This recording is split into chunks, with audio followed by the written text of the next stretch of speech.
Hi guys, my name is Karan. You're watching us on Radio City India. Thank you so much for joining. और यहाँ पर of course Bollywood के interviews होते हैं, गानों की बात करते हैं हम लोग, शहर में क्या हो रहा है ये सारी बात करते हैं, लेकिन ऑन टॉप ऑफ दैट पूरे वर्ल्ड में क्या हो रहा है, पूरे इंडिया में क्या हो रहा है, और उसकी अवेयरनेस स्प्रेड करने के लिए we have so many doctors coming day in day out to talk about it. और एक सिंपल हमारा उद्देश्य है, ऑब्जेक्टिव है कि जो अवेयरनेस है वो जनरली स्प्रेड हो और लोग खुल के आके इसके बारे में बात करें.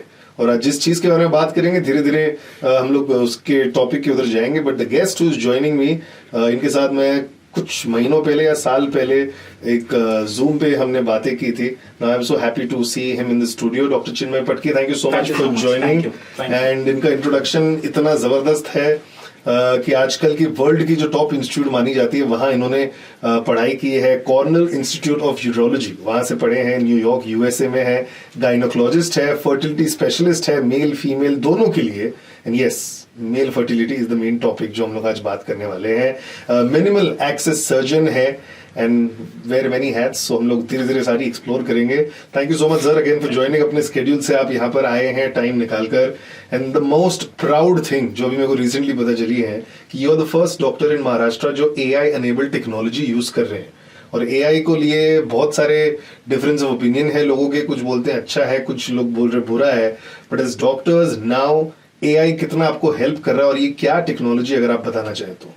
सो वी आर रियली एक्साइटेड. ये जो हमने अभी लॉन्च किया है, this is basically called as AI assisted computer assisted semen analysis. जी देखिए, ऑल ओवर वर्ल्ड अभी जो एक सबसे बड़ा प्रॉब्लम कपल्स फेस करते हैं, कोई भी कपल, वो ये है कि शादी लेट होता है. तो स्वाभाविक रूप से जब बेबी के लिए सब करियर वगैरह होके प्लान करते हैं ना, तो काफी बार उन्हें दिक्कतें आती है जी. और जब वो फर्टिलिटी स्पेशलिस्ट के बाद सो कॉल्ड कन्वेंशनल विजडम जब शुरुआत होता है, तो लड़कियों का बहुत सारा टेस्टिंग होता है और पुरुषों के लिए बस एक स्पर्म काउंट दिया जाता है जी. और स्पर्म काउंट जैसे ही नॉर्मल आता है तो पूरा का पूरा जो माइक्रोस्कोप है वो लड़की के हेल्थ के ऊपर होता है. और जब भी फर्टिलिटी ट्रीटमेंट्स सक्सेसफुल नहीं होते तो ऑफन फिर वो लड़की को ब्लेम लेना पड़ता है कि शायद उसमें ही कोई खराबी है. अभी ये जो कन्वेंशनल थिंकिंग था ये कंप्लीटली ग्राउंड ब्रेकिंगली बदल गया है. क्यों? क्योंकि अभी फाइनली हम कंप्यूटर्स की मदद से हमें ये पता चल गया है कि स्पर्म केवल काउंट तक सीमित नहीं है. स्पर्म का जो हेल्थ है वो एक बहुत गहरा टॉपिक है जी. और अभी हमें पता चल रहा है कि स्पर्म का काउंट नहीं, स्पर्म का क्वालिटी बहुत ज्यादा इंपॉर्टेंट है. Day in and day out हम ऐसे कई सारे पुरुष देखते हैं जिनके स्पर्म काउंट तो बहुत बढ़िया है. रिपोर्ट्स पे उनको बताया गया है कि उनके स्पर्म काउंट नॉर्मल है. By the way, sperm count अगर नॉर्मल है तो उसको कहा जाता है नॉर्मोजूस्पर्मिया. तो अगर स्पर्म काउंट नॉर्मल है तो अक्सर लोग सोचते हैं कि अरे स्पर्म नॉर्मल है मतलब मुझ में कोई प्रॉब्लम है नहीं. लेकिन अभी ये जो मशीन है इसके सहारे हम अभी स्पर्म की क्वालिटी, जिसे हम कहते हैं DNA फ्रेगमेंटेशन इंडेक्स, इसके बारे में अभी हमें इंफॉर्मेशन मिलती है जी. और ये हमें बहुत गहराइयों में ये बता रहा है कि बहुत ऐसे केसेस आ रहे हैं सामने जिसमें स्पर्म काउंट तो नॉर्मल है लेकिन स्पर्म का क्वालिटी खराब है. अभी प्रॉब्लम यहाँ से शुरुआत होता है कि अगर स्पर्म का क्वालिटी खराब है तो स्पर्म काउंट कितना भी अच्छा क्यों ना हो, फर्टिलिटी ट्रीटमेंट्स काम नहीं आते. अभी होता ये है कि कपल कई साल लाखों रुपया बर्बाद करके, टाइम वेस्ट करके ट्रीटमेंट ले रहे हैं. उन्हें लग रहा है जब ट्रीटमेंट सक्सेस नहीं हो रहा है तो शायद लड़की के एग्स में या यूट्रस में कुछ प्रॉब्लम है. लेकिन सच्चाई ये है कि उनके स्पर्म में प्रॉब्लम है. और जब तक इसको हम ढूंढेंगे नहीं तब तक पता नहीं चलेगा. अभी सबसे अच्छा बात इसमें ये है कि ये चीजें कम्प्लीटली ट्रीटेबल है. जरूरत है कोई ऐसे एनालिसिस की जो अब तक मार्केट में अवेलेबल ही नहीं था जी. अभी AI की जो आपने बात कही, आर्टिफिशियल इंटेलिजेंस की मदद से फाइनली हमें स्पर्म के बारे में पता चल रहा है. क्योंकि देखिए, स्पर्म तो टेस्ट होता है, एक लैब टेक्नीशियन करता है जी. उसका रिपोर्ट वो उस दिन कितना थका हुआ है या थका हुआ नहीं है इसके ऊपर भी डिपेंड करता है. वही क्वेश्चन था कि लोग क्या एक्सेप्ट कर रहे हैं, कैसा एक्सेप्टेंस है लोगों का with this technology now. It's been amazing. And finally at least in metros what we are seeing in, men are finally they also want that why their partners are not conceiving. एक clarity आता है. In fact so many times they say that they would want to check their sperms again. But the problem is, wherever they go, they are just offered one test, that is sperm count test. and then that is where the problem begins. So this new initiative which we have started, we have found tremendous response both from men and women, because finally they are finding answers ji. that why they are suffering. Ji. You know, एक सबसे interesting बात मैं आपको बताऊं, लड़कियों में जिनमें बहुत बार मिसकैरेजेस, अबॉर्शंस होते हैं, जी. अभी हमें ये पता चल गया कि इसका भी कारण स्पर्म होता है. अभी ये तो किसी को पता नहीं था.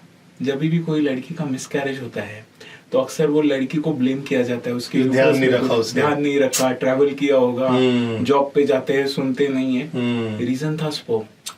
तो ये जो स्पर्म है ना, इसके बारे में हम बहुत कम जानते हैं. अक्सर मैं पेशेंट्स को बताता हूँ कि ये ह्यूमन बॉडी का एक इकलौता ऐसा सेल है. आप इमेजिन करके देखिए, क्योंकि रिप्रोडक्शन हमारे आजू बाजू सभी जगह हो रहा है. True. इसके लिए हम इसकी तरफ एक मार्वल की तरह हमने उसकी तरफ देखना बंद किया है. True. लेकिन सोच के देखिए, एक स्पर्म सेल एक इंसान से दूसरे इंसान के शरीर में प्रवेश करता है और उस इंसान का पूरा डीएनए इंफॉर्मेशन कैरी करता है. वो भी एक सेल के अंदर एक पुरुष का पूरा डीएनए वो कैरी करता है और दूसरे के शरीर में जाता है और वहां पे वो इंफॉर्मेशन पास ऑन करता है. ये दुनिया का सबसे बड़ा मिरेकल और मार्वल है. लेकिन क्योंकि इन चीजों के बारे में लोग सोचते नहीं है तो उनको समझ में नहीं आता. तो अगर इतना बड़ा मार्वल है तो क्या हम उसको बस एक काउंट की तरफ सीमित रखें? Absolutely not. And that is the reason जब टेक्नोलॉजी की बात करते हैं ना, just to put it in cricketing terms, एक नए प्लेयर को चांस दिया तो उसकी परफॉर्मेंस इवैल्यूएट करते हैं कुछ मैचेस में. तो you know people would want to know case study. So if you want to tell us some case study, आपके अभी जब से आप यूज कर रहे हैं ये टेक्नोलॉजी ईशा विमेन हॉस्पिटल में, जो फ्लैग बेरर है इस टेक्नोलॉजी का, and you are heading it, तो क्या केस स्टडी अवेलेबल है आपके सामने, एग्जांपल्स आपके सामने है, सो पीपल कैन लाइक हाँ अच्छा ये काम आ रहा है? यस. सो मैं आपको इसके लिए कुछ 2-3 स्पेसिफिक चीजें बताता हूँ जी. बहुत बार आईवीएफ ट्रीटमेंट जो काफी सारे कपल्स आजकल ले रहे हैं जी, बहुत बार होता ये है कि आईवीएफ दरअसल वो करते हैं कुछ केसेस में क्योंकि हस्बैंड के जो स्पर्म काउंट्स होते हैं वो 5 मिलियन या 6 मिलियन होते हैं. जी, नॉर्मल स्पर्म काउंट जो होता है वो 15 या 16 मिलियन है. जी, अभी किसी का अगर स्पर्म काउंट कम है तो और वो फर्टिलिटी सेंटर्स में जाते हैं तो उन्हें सलाह तो दी जाती है कि आप आईवीएफ ट्रीटमेंट लो. लेकिन यहाँ पे दिक्कत ये है कि अगर वो स्पर्म का क्वालिटी अच्छा नहीं है, मतलब उसका डीएनए फ्रेगमेंटेशन इंडेक्स अगर बहुत ज्यादा है, तो प्रॉब्लम ये होता है कि भले ही वो स्पर्म आईवीएफ ट्रीटमेंट में यूज हो जाए, जब हम आईवीएफ लेबोरेटरी के अंदर उस एग में, एक स्त्री के एग में जब हम वो स्पर्म को इंजेक्ट करते हैं, जिसे हम कहते हैं इंट्रासाइटोप्लाज्मिक स्पर्म इंजेक्शन, इस प्रोसीजर में दरअसल एक ह्यूमन एग में हम स्पर्म इंजेक्ट करते हैं माइक्रोस्कोप से. अभी अगर इस स्पर्म का क्वालिटी अच्छा नहीं है तो स्वाभाविक रूप से बनने वाला जो गर्भ होगा उसका भी क्वालिटी अच्छा नहीं होगा और उसकी वजह से बाद में उनके आईवीएफ ट्रीटमेंट्स फेल होते हैं और कुछ केसेस में मिसकैरेजेस भी होते हैं. ये जो प्रॉब्लम है जो स्पर्म का इंटीग्रिटी का, इसको बहुत इजीली सॉल्व किया जा सकता है प्रोवाइडेड हमें पता हो. जी. दूसरा एग्जांपल, बहुत सारे केसेस में हम देखते हैं कि आईयूआई ट्रीटमेंट आजकल बहुत लोगों को कहा जाता है कि आप ये करो. अभी ये आईयूआई ट्रीटमेंट हम केवल डीएनए फ्रेगमेंटेशन इंडेक्स टेस्ट के रिपोर्ट को देख के बोल सकते हैं कि आपके केस में आईयूआई ट्रीटमेंट काम आने वाला है या नहीं. उसके लिए 4-5 साइकिल करने की जरूरत नहीं है. एक थर्ड और इंटरेस्टिंग आपको मैं स्टोरी बताता हूँ. अभी recently we had a couple from Australia. अच्छा. They underwent 3 IVF cycles before coming to me. Every time they were having failed IVF cycles or miscarriages. And finally, since the couple was from Indian origin, they contacted us and they came. In the 4th time when we checked, the girl, when she visited me, she was almost in tears and she was kind of thinking that maybe there is something wrong with her eggs and she needs to take egg donation, donor eggs, किसी दूसरे के eggs. लेकिन जब हमने testing शुरुआत किया तब हमें ये दिखा कि प्रॉब्लम वो लड़की के एग्स में था ही नहीं, प्रॉब्लम था स्पर्म क्वालिटी में. तो ऐसा नहीं कि ये प्रॉब्लम केवल इंडिया में है, सब जगह, सभी जगह दुनिया में पुरुषों के फर्टिलिटी को लेके बहुत इग्नोरेंस है. तो ये सब जो अभी नया चीज आया, जैसे आप बता रहे हैं डीएनए फ्रेगमेंटेशन, ये क्यों इतना गेम चेंजर बन गया है जो पहले नहीं था? तो देखिए, अगर आप इमेजिन कीजिए एक स्पर्म सेल दिखता कैसे है. तो स्पर्म के 3 पार्ट्स होते हैं। Okay. एक होता है स्पर्म का हेड, Okay. उसके बाद होता है उसका बॉडी, और एक लंबा टेल होता है। हम्म, अभी ये जो स्पर्म का हेड है, इस हेड के अंदर पुरुष का पूरा डीएनए इंफॉर्मेशन पैक किया हुआ है। हम्म, अभी आप सोचिए, आप सूटकेस में बस केवल 4 दिन का अगर भी आप सामान भर लेना तो भी आपका सूटकेस फूक जाता है, ठीक से आप बिठा नहीं पाते। यहाँ पे भगवान ने इस स्पर्म के हेड के अंदर इंसान का पूरा डीएनए रैप करके रखा है। तो स्वाभाविक रूप से जब आप किसी बहुत ही छोटी जगह पे इतना सारा इंफॉर्मेशन रखते हो तो आप उसको कॉइल करते हो, और ये कॉइल करते टाइम ये पूरा इंफॉर्मेशन बंधा हुआ है ऐसे। जी। तो ऑब्वियसली ये इतना टाइट कॉइलिंग है कि कहीं कहीं पे ब्रेकेजेस आते हैं, और ये नेचुरल है कि वहां पे ब्रेकेजेस आना। जी। और ये जो ब्रेकेजेस हैं, हमने देखा है कि पुरुष के स्मोकिंग, अल्कोहल हैबिट्स, बहुत ज़्यादा स्ट्रेस, इतना सारा जो पोल्यूशन है, और कई सारे ऐसे फैक्टर्स, ओबेसिटी वगैरह, इन केसेस में होता ये है कि कुछ पुरुषों में ये जो ब्रेकेजेस है इसका प्रमाण ज़्यादा होता है। मतलब अगर मैं आपको सिंपल कहूँ तो किसी पुरुष में अप टू 15% अगर डीएनए फ्रेगमेंटेशन है तो हम उसको नेचुरल करके एक्सेप्ट कर लेते हैं।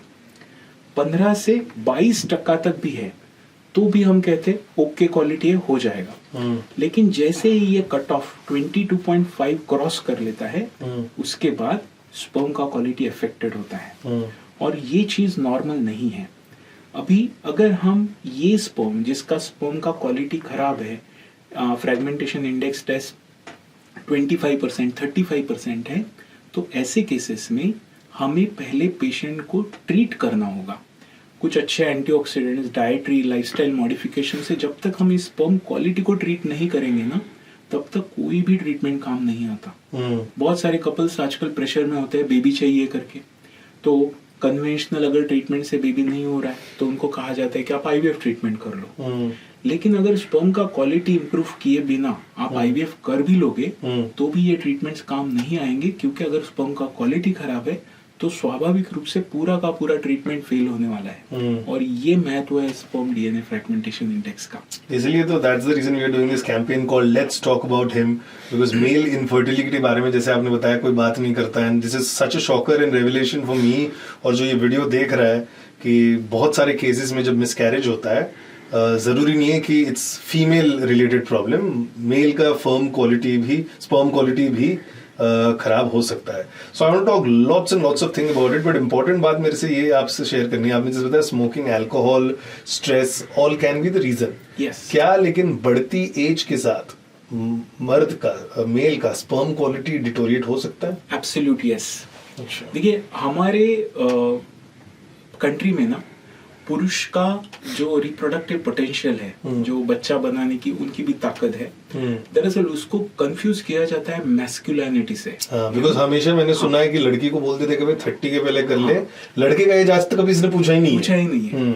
लेकिन ये सच्चाई है कि 38 to 40 एक ऐसा ब्रैकेट है जिसके बाद स्पर्म क्वालिटी बहुत ज्यादा रैपिडली गिरते हैं। लेकिन मैं आपको शॉकर बताता हूँ, अभी सिटीज में हम पुरुष जिनका उम्र केवल 31-32 है, हम उनके भी स्पर्म क्वालिटी में प्रॉब्लम्स देख रहे हैं।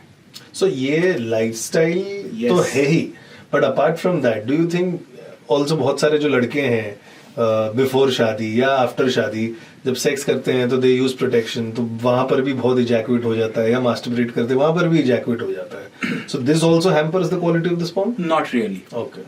Many a times people have this confusion about masturbation, wherein they feel that excessive masturbation can reduce their fertility. ये सब बहुत सारी अफवाहें सर। अफवाहें है, और जी। ये देखिए मैंने ना टॉप नॉच प्रोफेशनल्स जिनका बहुत पढ़ाई हो चुका है, उनको भी ना मैंने मेरे कंसल्टिंग में रोते हुए देखा है, और उनको भी यही क्वेश्चंस पूछते हुए देखा है कि सर मैं यंग था, बहुत मास्टरबेशन का प्रॉब्लम था, क्या उसकी वजह से मैं अभी क्या मैंने वो जो पाप किया था, ये भी वर्ड मैं सुनता हूँ। तो सच्चाई ये है कि इसका कोई संबंध नहीं है। देखिए ये जो स्पर्म क्वालिटी डिटेरियोरेट होने का रीजंस है ना, ये ज्यादातर स्ट्रेस, जिसे हम कहते हैं बायोलॉजिकल स्ट्रेस या फिजियोलॉजिकल स्ट्रेस, या फिर जो बाहर से आपके शरीर पे इतना ज्यादा स्ट्रेस इंपोज होता है, इसके वजह से होता है। और हमारे शरीर में इस स्ट्रेस को फाइट करने के लिए एंटीऑक्सीडेंट्स होते हैं, लेकिन जब एक लिमिट क्रॉस होता है तो हमारे शरीर में ऑक्सीडेटिव स्ट्रेस बढ़ने लगता है, और ये ऑक्सीडेटिव स्ट्रेस किसी भी कारण से बढ़ सकता है। फिर आप बहुत ज़्यादा आपके जीवन में स्ट्रेस है, वहाँ से लेके आपके हैबिट्स से लेके बहुत सारी ऐसी चीज़ें हैं जिससे ये ऑक्सीडेटिव स्ट्रेस बढ़ता है, और यही ऑक्सीडेटिव स्ट्रेस स्पर्म के डीएनए को खराब करता है। और वो जो ब्रेकेजेस मैंने आपको जिसके बारे में कहा, वो ब्रेकेजेस इस वजह से बढ़ जाते हैं और फिर बढ़ता है स्पर्म का डीएनए फ्रैगमेंटेशन रेट, और जिसके बाद स्पर्म भले काउंट उतना ही दिखे, स्पर्म का क्वालिटी ड्रॉप होना शुरुआत होता है। आपको पता है बहुत सारे यूरोपियन कंट्रीज में क्योंकि उनकी जो शादी की आयु थी बहुत लेट थी, और पिछले 20 सालों में बहुत सारे ऐसे केसेस थे जिनमें पुरुषों की उम्र 45-50 तक थी जब उन्होंने शादी किया, और they used to produce kids, और सभी को लगता था कि अरे 40-50 साल में भी बच्चे हुए तो कुछ प्रॉब्लम ही नहीं है। आज जब वो बच्चे बड़े हो रहे तो now they are finding that उनका IQ इंटेलिजेंट क्वेश्चन कम है, यहाँ तक कि नहीं, स्पर्म का हेल्थ अभी डायरेक्टली जोड़ा गया है। वो लड़के जब उनका उम्र 20 साल 22 साल होता है तो उनको जो साइकोलॉजिकल प्रॉब्लम्स, स्किज़ोफ्रेनिया से लेके मैनिक डिप्रेसिव साइकोसिस तक, ये सब स्पर्म क्वालिटी से हो सकता है। ओ, तो हम लोग ही रिस्पॉन्सिबल है पूरा। यस, लड़कियों को ब्लेम करना बंद करें। लड़की are just carrier. Sorry, you are not laughing but I am just आपको मैं बताऊं लड़कियों का एग्स कितने ब्यूटीफुल है।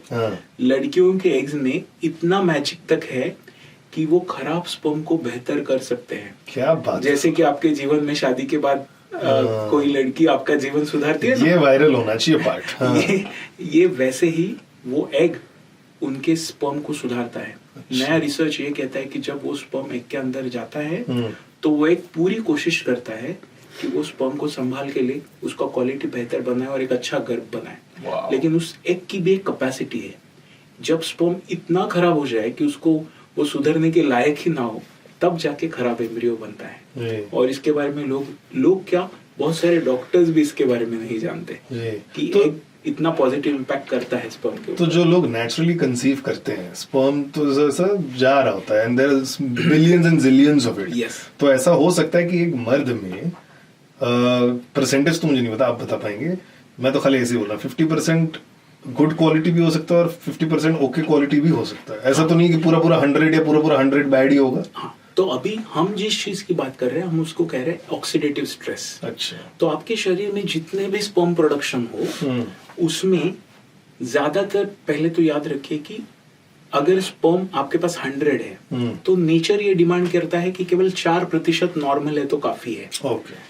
सभी पुरुषों में उनका जो वीर्य होता है, उसके जो स्पर्म्स होते हैं, ज्यादातर स्पर्म्स एबनॉर्मली होते हैं। अच्छा। केवल 4% से 5% ऐसे स्पर्म्स होते हैं जो नॉर्मल होते हैं। लेकिन उन नॉर्मल में भी अगर डीएनए फ्रैगमेंटेशन रेट इतना बढ़ा हुआ है, अगर आपका पूरा शरीर स्ट्रेस में है, तो स्वाभाविक रूप से आप जो भी स्पर्म्स बना रहे हो वो खराब क्वालिटी के होंगे। अभी अच्छा चीज ये है कि क्योंकि a man keeps on producing newer sperms, अगर वो उनके लाइफस्टाइल में चेंजेस लाए, पॉजिटिव चेंजेस लाए ना, तो आगे जाके उनका स्पर्म क्वालिटी बेहतर भी हो सकता है। True. ये एक ऐसा मैजिकल चीज है स्पर्म ना, जिसको इम्प्रूव किया जा सकता है। लेकिन लोग क्या करते हैं, एक बहुत ज्यादा, पुरुषों में भी मैं आपको बताता हूँ कि बहुत ज्यादा शर्म होती है। People don't want to talk about it, that मेरा स्पर्म काउंट कम है। मैं आपको एक बात बोलूं, एक लड़की ना बहुत confidently they walk into our clinics and they tell us that sir मैं बेबी के लिए ट्राई कर रही हूँ, बेबी नहीं हो रहा है। Even today a man still struggles to say that in clinic, that sir my sperm count is low and doctor it's not getting up, because unfortunately in India we have attached masculinity with virility and your reproductive potential. They are not related. The sperm count check should be as normal as checking your cholesterol or checking your blood pressure. Because try and understand, a woman has to go through 100 investigations just to find out why she is not getting pregnant. A man has to just one, and that too he doesn't have to have any sort of discomfort for that. So it is about time that men, they really start talking about their fertility. This I love this campaign, let's talk about him. The day in our society men first insist that doctor First, I am going to undergo investigations. Whatever investigations are required, I am ready to do it. And only upon that, please begin with my wife. I am telling you, half of the couples who are suffering from infertility, their problem will get resolved. Wow. It's that impactful. This campaign of let's talk about him, and there needs to be a lot of empathetic tone towards it. नहीं, जैसे शादी में फेरे में जब लड़कियां आगे आ जाती है, this is the time that लड़के को आगे आ जाना चाहिए. Absolutely. है ना, ये वाला फेरा लड़का आगे आए और ये अपना सब टेस्ट कराए. और पुरुष जो इतना स्ट्रेस में है, उनको लग रहा है कि नहीं हो रहा है. रात को 3 बजे तक वो मोबाइल पे बैठते हैं, लैपटॉप लेके बैठ रहे हैं, स्लीप नहीं है, इतना ट्रैवलिंग है, इतना अराउंड पोल्यूशन है. वो सभी को लग रहा है कि शायद ये हमें कोई इम्पैक्ट नहीं कर रहा है. ये इम्पैक्ट कर रहा है. केवल आपको इसके इम्पैक्ट दिखने के लिए ना काफी सारे इन्वेस्टिगेशंस करने पड़ेंगे, तब दिखेगा.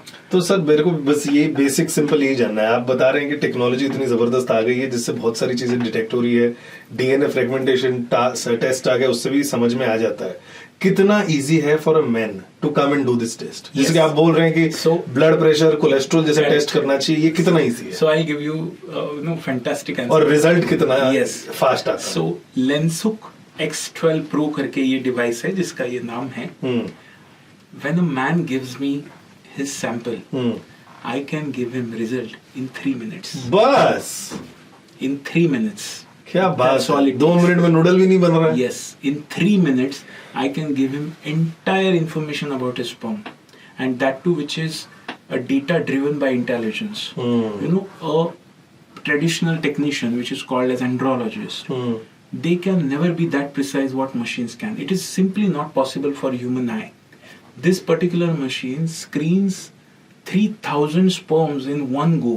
अच्छा. Okay, and keeps on adding that information. So it is simply amazing. In 3 minutes I get a sperm count. The advanced testing, now I have mentioned just now about DNA fragmentation. I want you to know the science has gone. This machine not just talks about DNA fragmentation, this talks about 2 DNA fragmentation.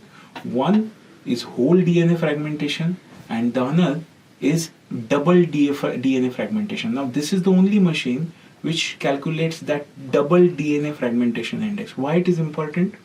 A lot of patients who are having failed IVF cycle, they may have normal sperm count, but if their double DNA fragmentation index rate is higher, they tend to form abnormal, chromosomally abnormal embryos. और ये जो abnormal गर्भ है, इसी वजह से उनको miscarriages होते हैं, IVF ट्रीटमेंट बार बार फेल होते हैं. और ये मशीन ये पूरा का पूरा इंफॉर्मेशन 1 घंटे के अंदर दे सकता है, वो भी. तो इसकी एक्यूरेसी कितनी है? Absolute accuracy. 100%. This product is certified by US FDA. देखिए, US FDA कोई ऐसे ही किसी चीज को सर्टिफाई नहीं करता. उनके बहुत stringent rules होते हैं. तो ऐसा कोई भी गलती का कोई स्कोप ही नहीं है. जो इन्फॉर्मेशन है सामने है. प्रॉब्लम ये है कि जब आप मेरे पास एक नॉर्मल रिपोर्ट लेके आते हो और जब ये मशीन आपको कुछ शॉकिंग डिटेल दिखाए, प्रोसेस करना पड़ेगा. हाँ, तो स्वाभाविक रूप से पेशेंट को लगता है अरे ये रिपोर्ट सही है वो. तो मैं ये जब सवाल आता है ना, तो मैं कपल को यही पूछता हूँ कि अगर आपका रिपोर्ट सही है तो आपको बेबी क्यों नहीं हो रहा है? सही बात है. बराबर है. सही बात है. या तो इस रिपोर्ट पे बिलीव करो जो आपको बता रहा है क्यों नहीं हो रहा है. सही बात. तो यही चीज है कि लोगों को ये समझना पड़ेगा कि देखिए टेक्नोलॉजी तो हमारे लाइफ में सभी जगह आ रहा है. हम मोबाइल फोन भी नया वर्जन यूज कर रहे हैं. तो एक पुरुष का फर्टिलिटी टेस्टिंग इतना 200 साल पुराना हमने क्यों बिठा के रखा है? लड़कियों के भी फर्टिलिटी टेस्टिंग इतने एडवांस डायग्नोस्टिक्स अभी हुए हैं, but when it comes to men, no, एक बस वो स्पर्म काउंट होता है, उसके बियॉन्ड कोई इंफॉर्मेशन करता ही नहीं है. अक्सर आपको पता है केवल पेशेंट्स ही नहीं, ये जो एटीट्यूड है कि पुरुष के फर्टिलिटी के ऊपर ज्यादा सीरियसली नहीं लेना है, अनफॉर्चुनेटली ये हमारे समाज के सभी क्षेत्रों में है. ये इंडिया और बाहर सब जगह है. सभी जगह है कि कोई उसको सीरियसली देख ही नहीं रहा है. और जब ये नया एविडेंस सामने आ रहा है तब हमें भी उसको प्रोसेस करने में टाइम लग रहा है कि okay, so this was the reason why ovulation studies were not getting successful, this is the reason why IUI treatments are not successful, and now this is also the reason why IVF treatments are not working. So now more and more we are going into diagnostics, and believe me, AI diagnostic is going to help us immensely. It is going to prevent so much wastage of money, time, resources, and more important, disappointment. Absolutely. आप couple जब मैं ऐसे कोई देखता हूँ 5-5, 10-10, 15-15 साल try कर रहे हैं और उनको आंसर भी पता नहीं है उनको क्यों बेबी नहीं हो रहा है। जब मैं उनको एक क्रेडिबल आंसर देता हूँ तो उनको the first thing they feel is relief कि सर एटलीस्ट पता तो चला हमें क्या प्रॉब्लम था हमारे केस में। तो पेशेंस का जहां तक सवाल है, they are accepting this wonderfully well. Wow, wonderful. Which brings me to last final pertinent question. एक तो आपने बात कर दी द रीजन ये सब कुछ हो रहा है, लेट्स टॉक अबाउट हिम में हमारे बिकॉज लाइफस्टाइल है, स्ट्रेस है, हैबिट्स है, ये सारी चीजें जो है, वर्क स्ट्रेस, फैमिली स्ट्रेस, जो भी स्ट्रेस है, ये आपका स्पर्म का जो क्वालिटी है उसको इम्पैक्ट करता है। ऑलरेडी जब एक कपल को बच्चा नहीं होता है वो स्ट्रेस में तो आता ही है।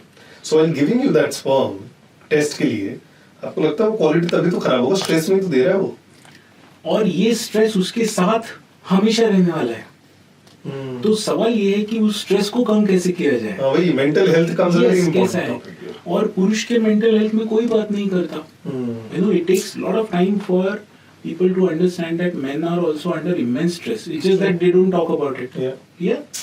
But what needs to be understood is this stress can be managed.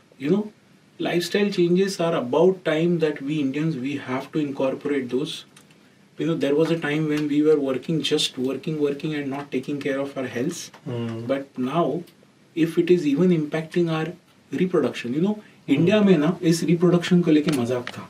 जब मैं डॉक्टर बन रहा था तब हम ये बुक में जब इनफर्टिलिटी का टॉपिक आता था ना, हम बोलते थे हमें क्यों पढ़ना है, हमारे कंट्री में किसको इनफर्टिलिटी है। Now in India out of every 100 married couple 18 to 20 couples are going to face severe fertility problems.